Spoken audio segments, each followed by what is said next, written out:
أعوذ بالله من الشيطان الرجيم بسم الله الرحمن الرحيم يا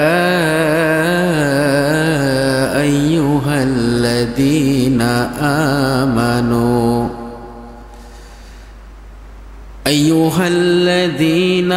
آمنوا كونوا قوامين بالقسط شهداء لله ولو على أنفسكم أو الوالدين والأقربين صدقت يا رب العالمين যাদের হৃদয়ে আছে আল্লাহর ভয় তারা কভু পথ ভুলে যায় না। আল্লাহর প্রেম ছাড়াই দুনিয়ায় কারো কাছে কোনো কিছু চায় না। রাতের আধারে যারা সিজদাতে রয় দু চোখের অশ্রুতে নদী যেন বয়। ছলনার হাত ছানি যতই আসুক পিছনে ফিরে এসে তাকায় না। যাদের হৃদয়ে আছে আল্লাহর ভয় তারা কভু পথ ভুলে যায় না। আল্লাহর প্রেম ছাড়াই দুনিয়ায় কারো কাছে কোনো কিছু চায় না। সকলে বলি আমিন। পবিত্র জুমার দিনের সম্মানিত মুসলিম ইকরাম, আল্লাহ পাক রব্বুল আলামিন আমাকে আপনাদের সকলকেই মসজিদে আগে আগে আসার তৌফিক এনায়েত করেছেন। কালিমাতুশ শুকর আদায় করি, বলি আলহামদুলিল্লাহ। দরুদ ও সালাম জানাই বিশ্ব মানবতার মুক্তির দিশারি সাইয়্যিদুল মুরসালিন খাতামান নবীন, আমাদের নবী, সবার নবী, নবীদেরও নবী মুহাম্মদ রাসূলুল্লাহ সাল্লাল্লাহু আলাইহি ওয়াসাল্লাম। আল্লাহ পাক রব্বুল আলামিন পবিত্র কোরআনুল কারীমের মধ্যে মানব জাতির জন্য, তাদের কল্যাণের জন্য যে বাণীগুলো পৌঁছানো দরকার, রব্বুল আলামিন এই বাণীগুলো তার হাবিবের মাধ্যমে আমাদের কাছে পাঠিয়েছেন। সেটা হচ্ছে পবিত্র আল কোরআন। তার নাম কি বলেন তো? পবিত্র আল কোরআন। এই কোরআন এমন একটি বিধান, কোরআনকে আপনি যতই প্রশ্ন করবেন না কেন, যাহা প্রশ্ন করেন না কেন, সবগুলোর জবাব কোরআন নির্ভীকভাবে সুন্দরভাবে আপনাকে দিতে পারবে। এজন্য আমরা বলি সব সমস্যার সমাধান দিতে পারে। এটা শুধু মানুষের স্লোগান নয়, এটা আমার আল্লাহ বানিয়েছে। এর আগেও বলেছিলাম, এটা মানুষের স্লোগান না। আপনি যতই সমস্যায় পড়েন না কেন, আপনি সমস্যার সমাধান খুঁজতে চাইলে, যদি পেতে চান, কোরআনের কথা শুনতে হবে, কোরআনের দিকে আসতে হবে, তাই না? বিচার ব্যবস্থার দিকে আল্লাহ পাক রব্বুল আলামিন আমাদেরকে নির্দেশ দিয়েছেন। বিচার ব্যবস্থাটা কেমন হবে? আল্লাহ পাক রব্বুল আলামিন বান্দাদের উদ্দেশ্যে জানিয়ে দিচ্ছেন, ইয়া আইয়ুহাল্লাযীনা আমানু কুনু কওয়ামিনা বিল কিসতি শুহাদা লিল্লাহি ওয়ালাউ আলা আনফুসিকুম আওিল ওয়ালিদাইনি ওয়াল আকরাবিন। আল্লাহু আকবার। কোরআন যখন তেলাওয়াত হয় আল্লাহু আকবার বলতে হবে। আপনারা তো কেউ বলেন না, আমি একাই বলি। একদিন আমার একটা ভিডিওতে কমেন্ট করেছে, আপনি যে বয়ানটা করলেন সামনে কি লোকজন আছে নাকি শুটিং করেন? তাই বললাম তো ঠিকই তো, কারণ তো কোনো আওয়াজ নাই। এখন তো অনেক ভাইরা বক্তব্য দেয়, শুটিং চলে, রুমের মধ্যে ব্যানার লাগিয়ে মনে ওয়াজ মাহফিল করছে। এরকম শুটিং চলে কি চলে না? চলে। তা আমাকে বলছে, আপনি কার সামনে আলোচনা করেন নাকি একা একা আলোচনা করে ইউটিউবে ছাড়ে দেন? ও আওয়াজ নাই তো এরকম মনে করে। যাই হোক, আপনারা না বললো আমি বলি, আলহামদুলিল্লাহ। এটা সূরা নিসার মধ্যে আছে 5 নম্বর পারা 4 নম্বর সূরা 20 নম্বর উপর 145 নম্বর আয়াতের প্রথম অংশটা তেলাওয়াত করলাম। আল্লাহ পাক রব্বুল আলামিন বলে, ইয়া আইয়ুহাল্লাযীনা আমানু, ওহে আমার ঈমানদার বান্দারা শোনো শোনো, কুনু কওয়ামিনা বিল কিসতি শুহাদা, তোমরা ন্যায় বিচার করতে প্রবৃত্তির অনুগামী হবা না, তোমরা সব সময় ন্যায় বিচার করবা, আমি আল্লাহ পাকের সাক্ষী স্বরূপ। আল্লাহ পাকের সাক্ষী স্বরূপ, সব সময়ের জন্য তোমরা ন্যায় বিচার করবা, আমার সাক্ষী স্বরূপ। প্রশ্ন আসতে পারে, আল্লাহ পাকের কোনো সাক্ষীর দরকার আছে? কথা বলেন না কেন? কোনো দরকার নাই। আল্লাহ পাক তো বিচারক, হাকিম, তিনি যাহা বলবে সেটাই রাইট। আল্লাহ পাকের সাক্ষীর কোনো প্রয়োজন নাই। অথচ আল্লাহ পাক বলছেন, ওহে ঈমানদাররা শোনো, তোমরা ন্যায় বিচার করতে কখনো প্রবৃত্তির অনুগামী হয়ো না। কে বড় লোক, কে গরিব, বিত্তবান হোক অথবা সে বিত্তহীন হোক, ধনী হোক অথবা গরিব হোক, তোমরা যেটা সত্য এই বিচারটাই করবা। এই হুকুমটা কার? আল্লাহ পাক বলছেন।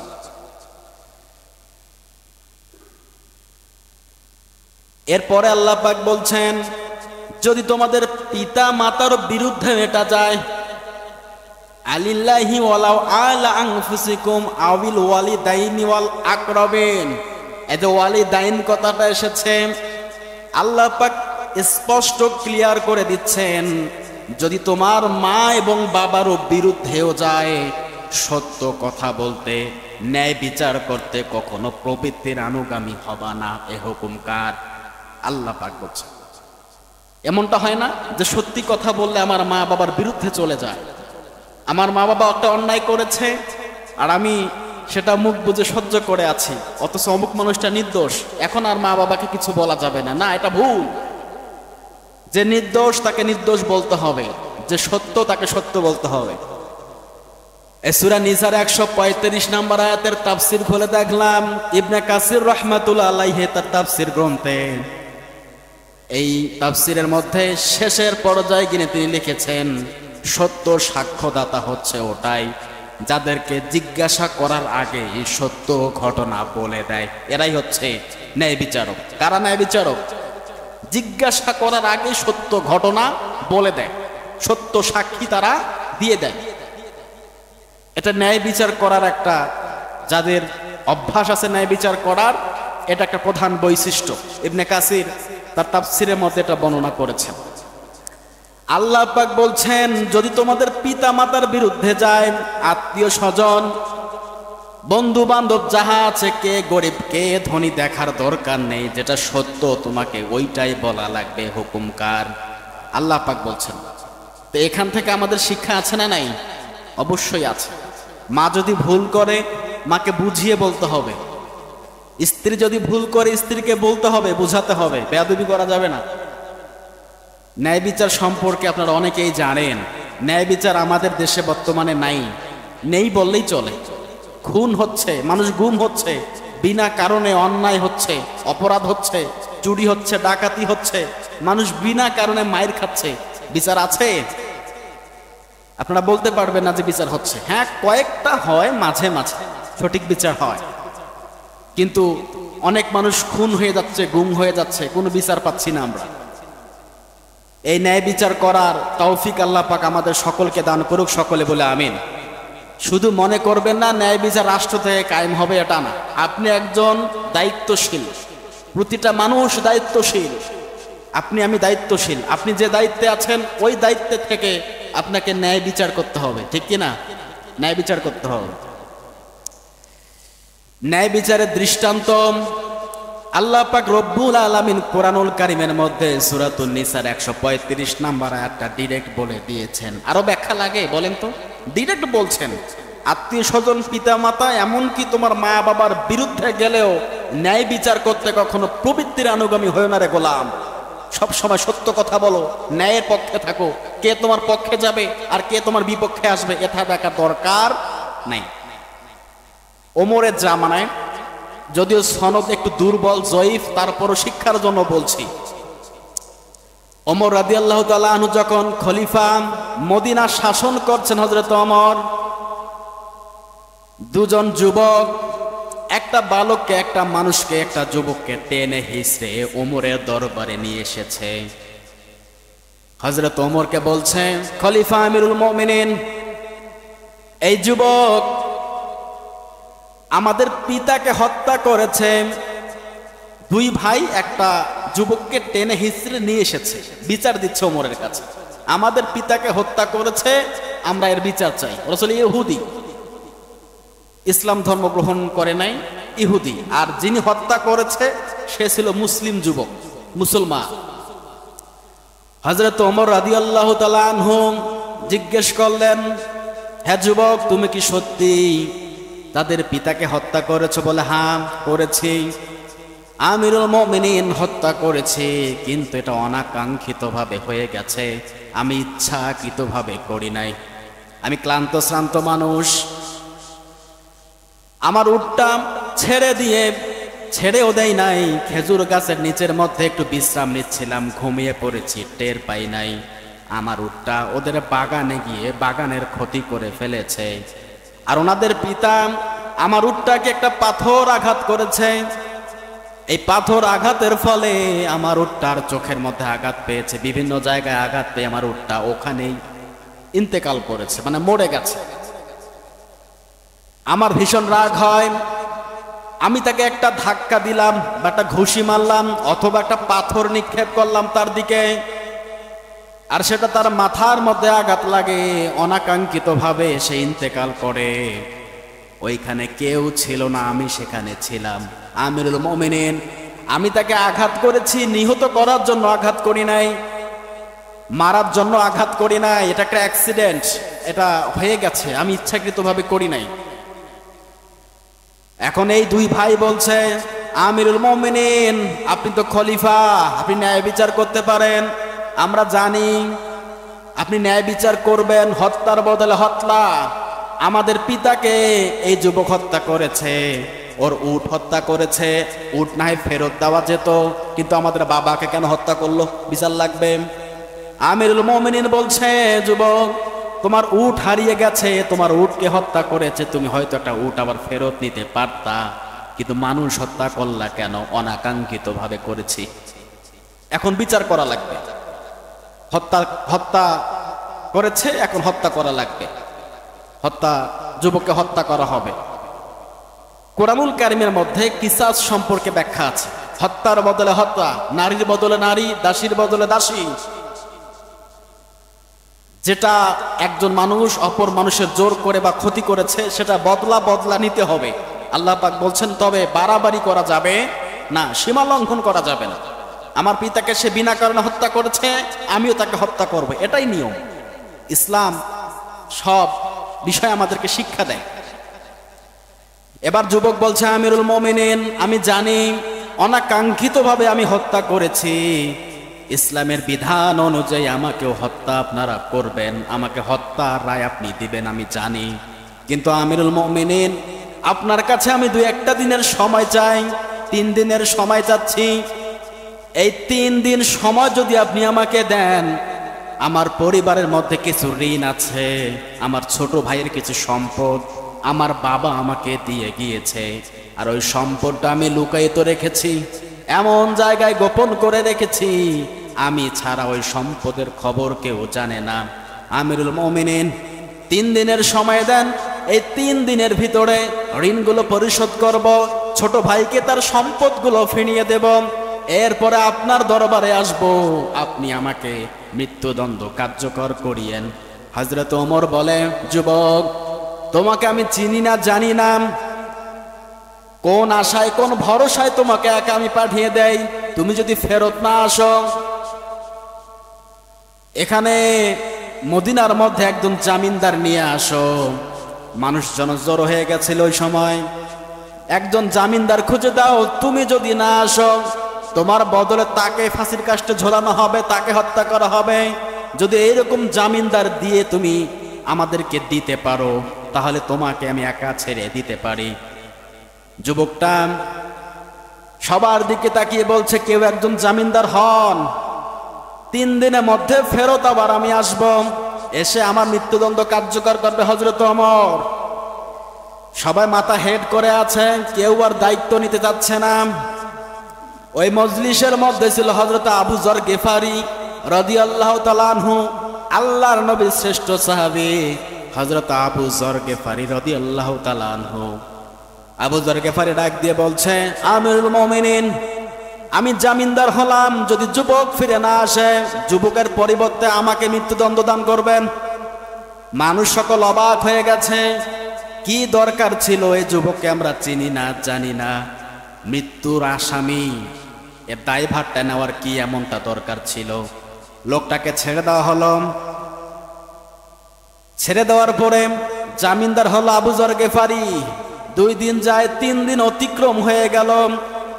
আমিরুল মুমিনিন আবু যর গিফারিকে খবর পাঠিয়ে দিয়েছেন, আজকে জুমার নামাজের পর মাগরিবের পূর্বে এ বিচার কার্যকর হবে। যদি বালক ফিরে আসে, যুবক যদি ফিরে আসে তাহলে ভালো, আর যদি ফিরে না আসে ওই যুবকের বদলা আবু যর গিফারিকে জীবন দিতে হবে। কথা বলেন ঠিক কিনা?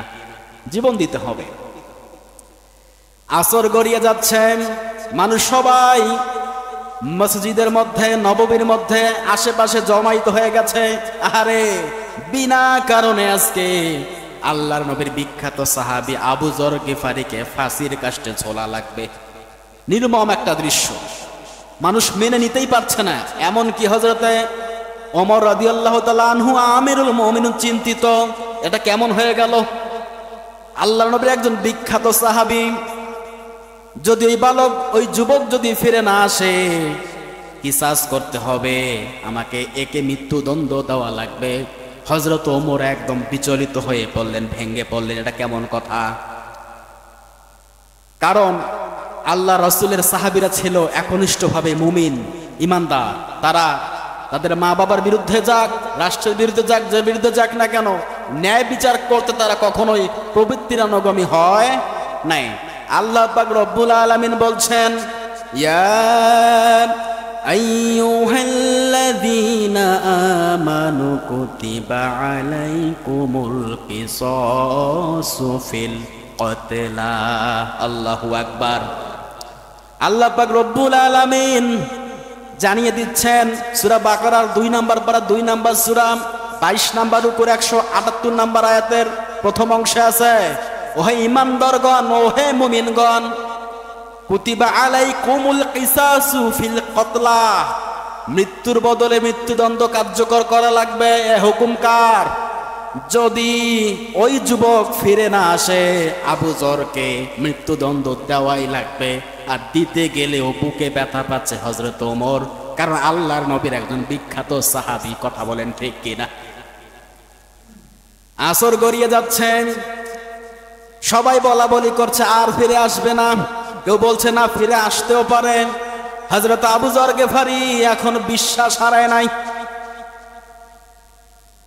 মৃত্যুদণ্ড কার্যকর করতে যাবে, এই মুহূর্তে মরুভূমির মধ্যে দেখা যায় ধুলা উড়িয়ে কে যেন ছুটে আসছে ঝড়ের বেগে। হযরত আবু যর গিফারি বলছে, দাঁড়ান, একটু অপেক্ষা করেন, দেখি কে ওটা। এই যুবক ঘোড়া নিয়ে দ্রুত গতিতে এসে মজলিসে হাজির। সবাই অবাক হয়ে গেল, জানে মৃত্যুদণ্ড দেবে, তারপরও এসে হাজির। কারণ কি? সমস্ত মানুষ অবাক হয়ে গেছে, কি ব্যাপার, এই কোথাকার যুবক মৃত্যুদণ্ড জেনেও এখানে আসলো। আল্লাহর নবীর বিখ্যাত সাহাবী হযরত ওমর রাদিয়াল্লাহু তাআলা আনহু খলিফা ডাক দিয়ে বলছে, যুবক তুমি তো জানো এখানে আসলে তোমাকে মৃত্যুদণ্ড দেওয়া হবে, কেন তুমি এখানে আসলা? এবার যুবক বলছে, আমিরুল মুমিনিন হযরত ওমর রাদিয়াল্লাহু তাআলা আনহু, শোনেন, আমি যখন বিপদে পড়েছি একটা সাহায্য আমি চেয়েছি, আর এই সাহায্যটা একটা মুসলমান ভাই হিসেবে আর এক মুসলমান আমাকে করেছে। হযরত আবু যর গিফারি মৃত্যুর ঝুঁকি নিয়ে তিনি আমাকে ওখান থেকে রেহাই দিয়েছে, ঋণগুলো পরিশোধ করার সুযোগ দিয়েছে, আমার ছোট ভাইয়ের সম্পদগুলো ফেরত দেওয়ার সুযোগ দিয়েছে। ও আমিরুল মুমিনিন, আমি বাড়িতে গিয়েছি, স্ত্রী সন্তানের কাছে ক্ষমা চেয়ে এসেছি, হক আদায় করে এসেছি, ঋণগুলো শোধ করে এসেছি। সব কিছু করার পর তাদের সঙ্গে লেনদেন বোঝাপড়া শেষ করে মৃত্যু হবে এটা জেনে বিদায় নিয়ে মৃত্যুর প্রস্তুতি নিয়ে এখানে আমি আসলাম। আর যদি আমি এখানে না আসতাম, আমার জন্য একজন বিনা অপরাধী মানুষ মৃত্যুদণ্ড কার্যকর আপনি করতেন, তার উপর একটা অবিচার হতো।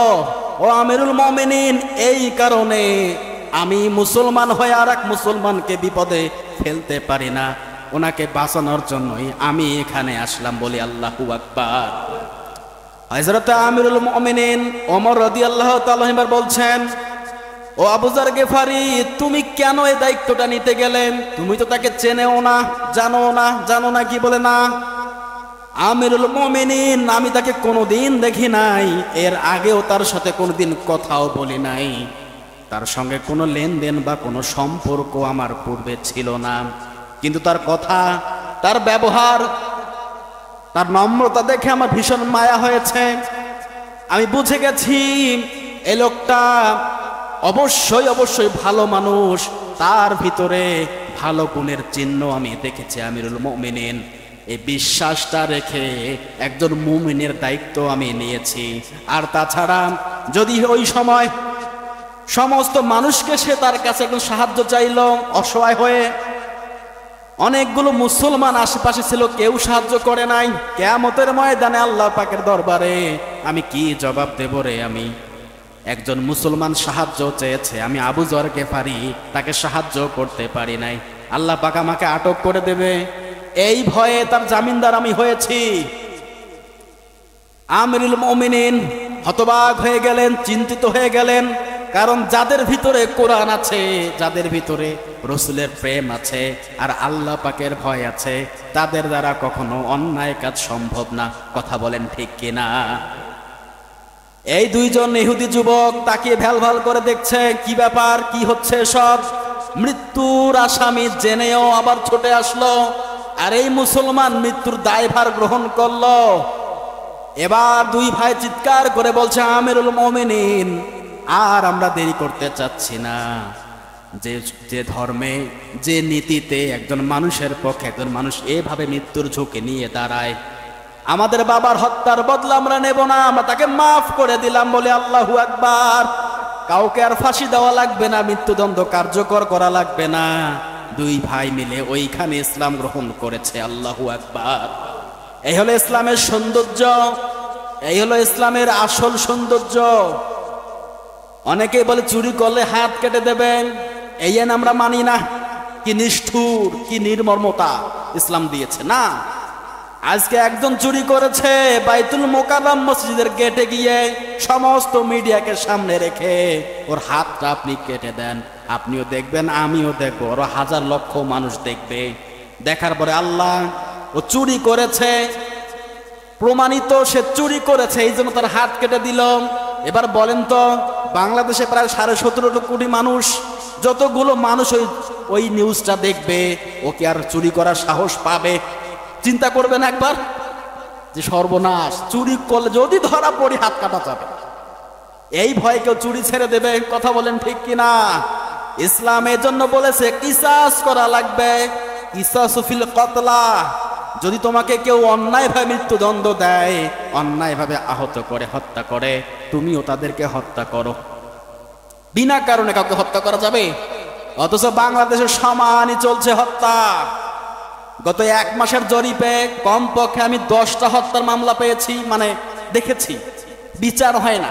আমাদের এই 33 নং ওয়ার্ডের ভিতরে আমার জানা মতে প্রায় গত আজ থেকে 10 বছর আগের ঘটনা বলি, কমপক্ষে 10 জন হত্যা হয়েছে। আমি আপনাকে নাম বলতে পারবো, কিন্তু এদের পরিপূর্ণ বিচার হয় নাই। হত্যাকারী এখনো হেঁটে বেড়ায় বুক ফুলিয়ে, কারণ ও জানে আমার ক্ষমতা আছে, আমার পাওয়ার আছে, আমার দাদা আছে, আমার বাবা আছে, ওর টাকার জোর হলেও আমি বেঁচে যাব, এই ভয়ে সে খুন করতেও দ্বিধা করে না।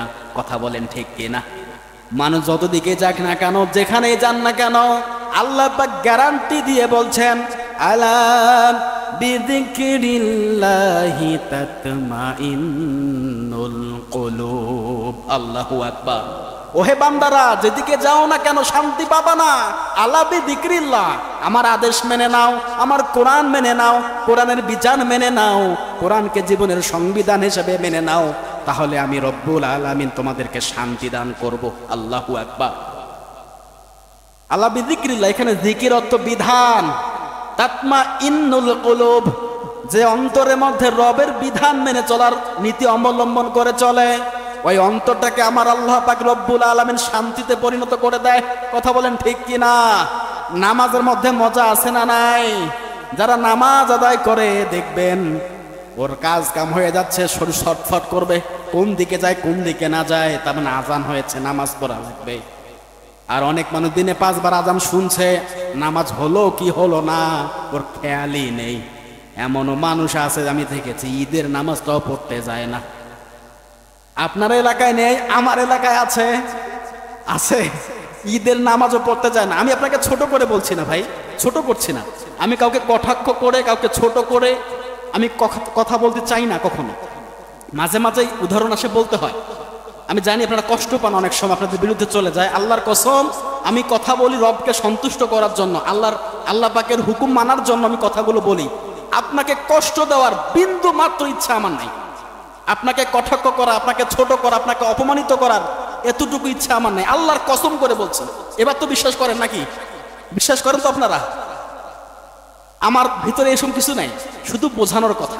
এখন এক একজন মানুষের বোঝার সিস্টেমটা এক এক রকম হয়। কেউ রাগ দেখিয়ে বোঝায়, কেউ বা নরম গলায় বোঝায়, কেউ বা কখনো নরম আবার কখনো গরম। বিভিন্ন অ্যাঙ্গেলে বিভিন্ন অবস্থাতে, অবস্থান কাল পাত্র ভেদে একটা বিষয় আপনাকে আমাকে বোঝাতে হবে। কারণ আমাকে তো বোঝাইতে হবে নাকি? না বোঝালে তো হবে না।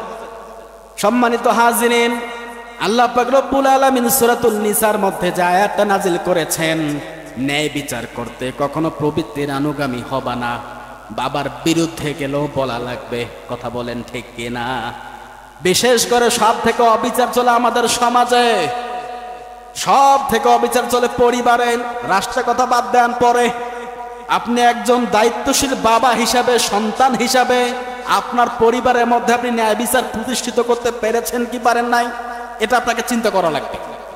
আমি লোকটা বাবা হিসাবে কেমন সন্তানের প্রতি ইনসাফ করতে পেরেছি, আমি লোকটা স্বামী হিসাবে কেমন আমার স্ত্রীর প্রতি আমি ইনসাফ করতে পেরেছি, আমি লোকটা সন্তান হিসাবে কেমন আমার মা বাবার সঙ্গে কি ইনসাফ করতে পেরেছি, আমার প্রতিবেশীর সঙ্গে কি ইনসাফ করতে পেরেছি। এই জিনিসগুলো একবার মার্ক করবেন, চিন্তা করবেন। আমি মানুষ হিসেবে আসলে লোকটা কেমন, আমাকে আমার স্ত্রী কতটা ভালোবাসে, কেমনটা বিশ্বাস করে, তার কাছে একবার শুনি। এত বছর থেকে সংসার করলাম, আমি লোকটা আসলে কেমন জিজ্ঞেস করবেন মাঝে মাঝে। কি ভাল লাগে না আমার, একটু বলেন তো শুনি। এরকম ভালোভাবে জিজ্ঞেস করেন, বলবে যে আপনি সব দিক থেকে ঠিক আছেন, কিন্তু ওই জায়গায় গিয়ে আপনার ঝামেলা হয়, আপনি আর মাথা রাখতে পারেন না। আমার ম্যাডাম আমাকে বলেন আপনি সব দিক থেকে ঠিক আছে, যখন মাথা গরম হয় মা কেউ চেনেন না, বাবা কেউ চেনেন না, বউকেও আপনি চেনেন না, এরকম বলে। তবে এটা খুব বদ অভ্যাস, এটা খুব খারাপ অভ্যাস। এটা রাগ এমনটা হওয়া যাবে না যে রাগে ক্ষতি হয়, ঠিক কি না? কিন্তু আমার অন্যায় দেখলে মাথা ঠিক থাকে না। সেদিন মাকেও বলেছি, বাবাকেও বলেছি যেমন হয়েছে, অথচ অন্যদের বিরুদ্ধে। মা বাবা অন্যায় করলে তাকে বোঝাবেন, সম্মান দিয়ে তাদেরকে বোঝাতে হবে, ঠিক কি না? বেয়াদবি করা যাবে না, সম্মানে বোঝাবেন। আমার মা বলছে তুই আমার ছেলে, আর অন্য মহিলার পক্ষ নিয়ে আমার সঙ্গে কথা বলিস, বলে হ্যাঁ এটাই ঠিক, আপনি আমার মা হতে পারেন, আপনার খেদমত করে আমি জান্নাত যাইতে পারবো, এই গ্যারান্টি আমার আল্লাহ পাক দিয়েছেন, কিন্তু আপনার অসৎ উপদেশ আমাকে জাহান্নামে ঠেলে দিতে পারে। আপনি মা হন আর বাবাই হন, যেই হন না কেন, আপনার অন্যায় উপদেশ আমি হাবিব গ্রহণ করব না, খেদমত নেন। কথা বলেন ঠিক কি না? আপনি খেদমত করার অধিকার রাখেন।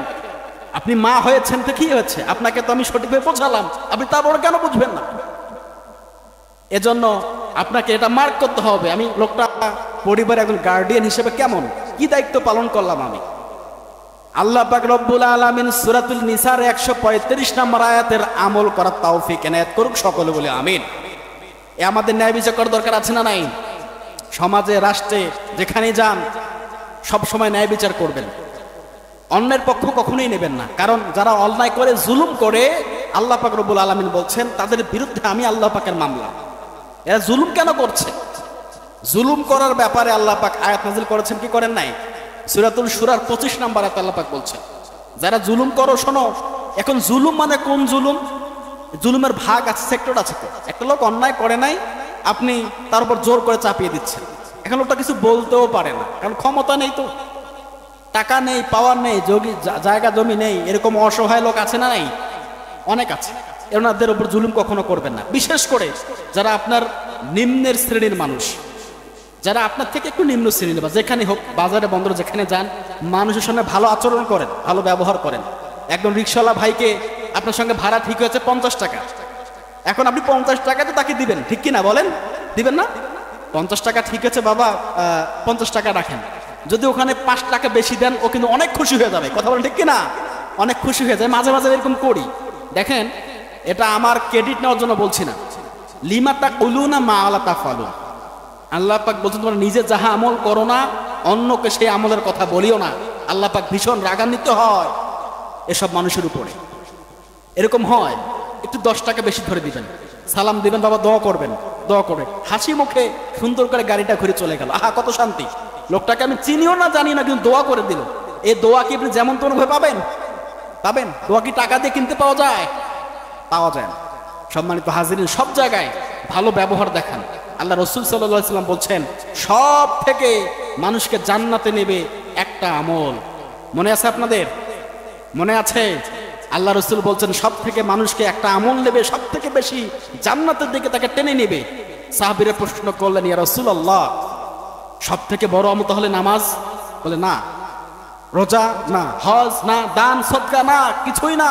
সব থেকে বড় আমল যেটা মানুষকে সব থেকে বেশি জান্নাতের মধ্যে নিয়ে যাবে, সেটা হচ্ছে তার উত্তম চরিত্র, সুন্দর ব্যবহার, নরম চরিত্র, ভালো আচরণ, সুন্দর সদ্য ব্যবহার। এটা মানুষদের সামনে দেখাতে হবে। কথা বলেন ঠিক কিনা? এখানে এসে বাচ্চাগুলো চিল্লাচিল্লি করে। আমি অনেকদিন বলছি আপনাদেরকে, নামাজ শেষে যে ঝাড়িটা দেন, ওই ভয় আর মসজিদে আসবে। আমি একবার মাগরিবের নামাজ পড়ানোর সময় আমাদের মসজিদের মুয়াজ্জিন সাহেবের ছেলে, আজ থেকে প্রায় 6-7 বছর আগের কথা, মাগরিবের নামাজ পড়াচ্ছি, প্রায় এক কাতার মানুষ। আমাদের মুয়াজ্জিন সাহেবের ছেলে, ওর নাম মিরাজ, ও এসে আমার সামনে দাঁড়িয়েছে। তুই নামাজ পড়াচ্ছিস? বলছে। হাসি তো লাগবেই। আমি কিছু বলি নাই, সুন্দরভাবে নামাজ শেষ করলাম। নামাজ শেষ করার শেষ আর শুরু হয়ে গেল কানাকানি। আরে ভাই, আমি তো নামাজ পড়াচ্ছি, আমার তো সমস্যা হলো না। আপনার সামন দিয়ে হেঁটে গেছে, আপনার সমস্যা হয়েছে কেন? আমি কোনো সমস্যা ফিল করি নাই। হতে পারে মনোযোগ তার দিকে গিয়েছে, যাক, সমস্যা নেই। আবার মনোযোগ আল্লাহ পাকের দিকে আবার নিয়ে আসেন। কথা বলেন ঠিক কিনা? বাচ্চাদের সাথে কখনোই খারাপ আচরণ করবেন। হ্যাঁ, বোঝাবেন, বোঝাবেন। ছোট বাচ্চারা আসে, একটু দুষ্টমি করে, আমি জানি দুষ্টমি বাচ্চারা করে। বাচ্চারা কি দুষ্টমি করবে নাকি আপনারা করবেন? ওদের তো দুষ্টমি করা বয়সই ওটা। করুক, মাথার উপরে উঠে উঠুক। আপনি তো আল্লাহ রসুলের থেকে আপনি আর আমি বেশি আলেম হতে পারবো না? পারবো? আল্লাহ রসুলের হাসান হোসেন কাদের মধ্যে উঠেছেন, ঘোরা ঘোরা খেলতেন। তখন তো হাসান হোসেন বুঝতো না। যদি বুঝতো, নামাজের সময় কি আল্লাহ রসুলের মাথার উপরে উঠতো? ঘাড়ের উপর চেপে বসতো? এখন বাচ্চারা দুষ্টমি করে, করুক না। ওদেরকে দুষ্টমি করার জন্য মসজিদে আসতে দেন, দুষ্টমি করুক, এসে সমস্যা নাই।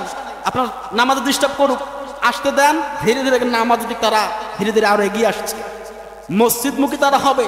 এখানে কয়টা বালক আছে? বাচ্চারা কতগুলো আছে? বাচ্চাদের সঙ্গে দুষ্টমি করবেন, আপনি একটু হাসি মশকরা করবেন, দেখবেন যে বাচ্চারাও আপনাদেরকে ভালোবাসবে। কথা বলেন ঠিক কিনা?